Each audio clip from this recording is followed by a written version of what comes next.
Welcome back to the Ace Your Retirement Show. I'm Alex Calott. And I'm Austin Powell. And we're thrilled to be with you today, talking about something we might field more questions on than about any other topic: Social Security spousal benefits. Austin, let's start in kind of its simplest form. What are spousal benefits, and what are the things that folks really need to be aware of?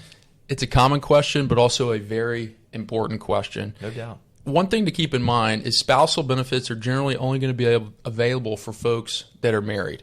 But even if you are already married, you can always use Social Security on your own work record. And really the only prerequisites to be eligible for Social Security on your own work record is you must have paid into the program for 10 years and you must be age 62. But if you are married, you also have the opportunity to potentially utilize spousal benefits. And spousal benefits, in their most basic form, is the lower income earner in the household's way of being able to collect half of whatever the higher income earner in the household is eligible for at their full retirement age. I think something you said there is critical: full retirement age.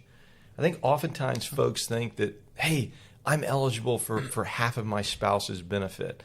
But what they don't necessarily recognize is that there's still a reduction factor. Sure. If they aren't to wait until full retirement age. Can you take a second and explain that?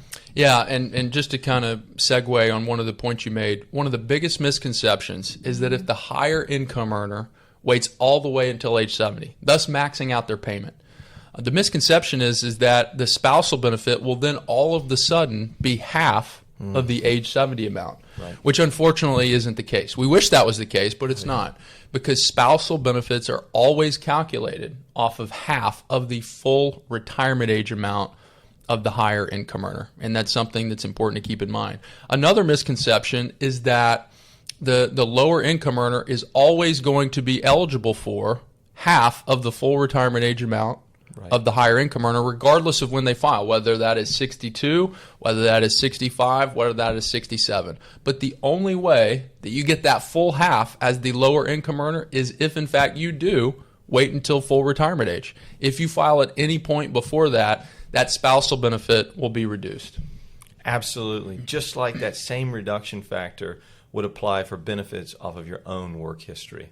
Another kind of common question really revolves around the fact that, hey, when folks go to take a spousal benefit and it's time to make that election, does the primary or the higher wage earner have to have filed for Social Security in order for that spouse to be eligible for that benefit? Yeah, so that is a prerequisite for spousal benefits. The higher income earner must be collecting.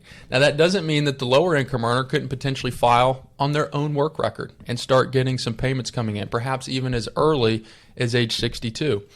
And then if it is mathematically advantageous when that higher income earner goes to file, Social Security will award what is referred to as a spousal boost, where they will gross up that lower income earner's payment if it is mathematically, again, advantageous to do so, which, by the way, they do automatically behind the scenes. When you go to apply for Social Security, they ask you, are you married? And if you check yes, it will then create a list of follow-up questions, and they connect you internally within the Social Security system. And when Austin says automatic, that's the hope, right? Sure. It's always kind of best practice to go ahead and make a reference in the notes sections of the application itself. It's on the very last tab when you go to submit your application that there is a potential spousal benefit in play here. I think going that extra step and having that reminder is always kind of best practice. One of the things that's really important for folks to understand is that spousal benefits is just part of the equation. Yeah. From a survivorship standpoint, while we never really like to talk about death or demise or something unfavorable, what could that mean for a surviving spouse of maybe a higher wage earner? How could that impact them on the survivorship side of things? Yeah, so survivor payments are essentially your way of collecting Social Security based off of your deceased spouse. The biggest difference between a spousal benefit and a survivor benefit.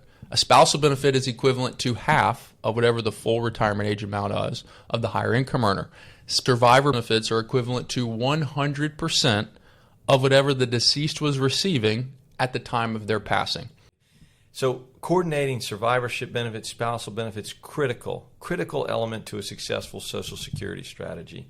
One other consideration is what qualifies someone to be eligible for a spousal benefit, as far as how long did they maybe have to be married? And then taking that a step further, God forbid something were to happen to that spouse, how long does someone have to be married for a survivorship benefit?